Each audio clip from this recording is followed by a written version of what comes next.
Die Kunstekaap Theater was in rep en roer met organiseerders wat nog die laaste voorbereidings getref het.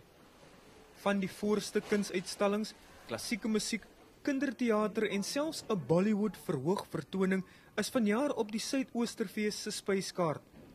Maar organiseerders wil vanjaar veral erkenning gee aan van die land se vermaaklikheid en sportlegendes.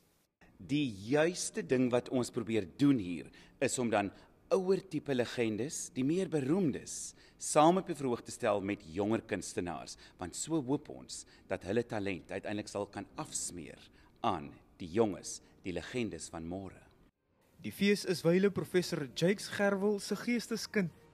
En buiten 'n uitstalling wat aan hom erkenning gee, gaan die gereelde Jakes Gerwel gespreksreeks weer heelwat debat oplewer. Dit is vir my wat uiteindelik een van die uitstaande feeste is, wat eintlik die tipe sosiale en maatskaplike ontwikkeling van die land en op die breë vlak en dan die Weskaap en veral probeer promoveer. Maar theater en musiek bly een van die grootste trekpleisters. En die musieklegendes Roulette produksie, waarvan die eerste vertoning reeds uitverkoop is 'n bewys van die groot belangstelling in verhoogstukke. En daar's wonderlike gehalte shows wat opgesit word.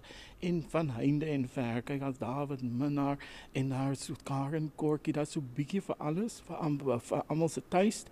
En dan is daar ook hier lovely die stalletjies en die kosse en die goedes, soos jy regtig die taste van die Kaap wil hê en meer.